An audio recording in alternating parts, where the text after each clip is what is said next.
আচ্ছা, কখনো ভেবে দেখেছেন সুদামা শ্রীকৃষ্ণের বন্ধু হওয়া সত্ত্বেও কেন এত দরিদ্র ছিলেন? পুরাকালে এক গরিব ব্রাহ্মণী ছিলেন, যিনি সারাদিন ভিক্ষা করে যা পেতেন তা ভগবানকে উৎসর্গ করে তারপর সেই ভোগ গ্রহণ করতেন।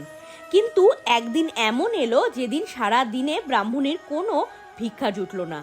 কিন্তু দিনের শেষে গিয়ে তিনি শুধু এক থলি ছোলা পেলেন।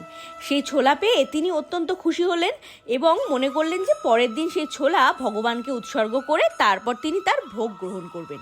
কিন্তু এমন সময় রাতে চোরে হানা দিল তার বাড়িতে এবং সেই ছোলার পুটুলিকে মোহরের পুটুলি ভেবে তারা চুরি করে নিয়ে চলে গেল।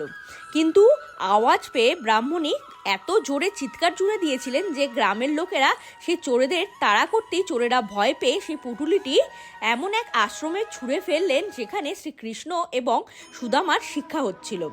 এরপর সকালে গুরুমা সেই ছোলার থলিটি পেলেন এবং সেই ছোলার থলিটি সুদামাকে দিয়ে শ্রীকৃষ্ণকে এবং সুদামাকে দুজনকে ভাগ করে বনে যাওয়ার সময় খেতে বললেন। কিন্তু সুদামা শ্রীকৃষ্ণের বন্ধু হওয়ার দরুন তিনি কিন্তু একজন মহান আত্মাও ছিলেন, তাই তিনি সমস্তটাই জানতেন। আসলে কি হয়েছিল, আগের দিন রাতে চোরেরা যখন ছোলার পুটুলি নিয়ে চলে যাচ্ছিল তখন ব্রাহ্মণী অভিশাপ দিয়েছিলেন, এই ছোলার পুটুলি থেকে একটি ছোলাও যে খাবে সে চির দরিদ্র হয়ে থাকবে।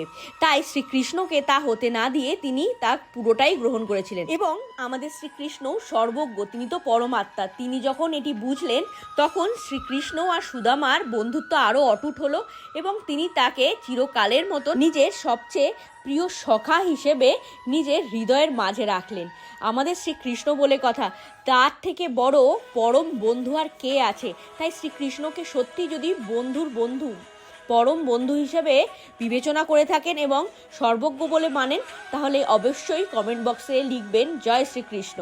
ভিডিওটি ভালো লাগলে একটি লাইক এবং চ্যানেলটি সাবস্ক্রাইব করে পাশে থাকবেন।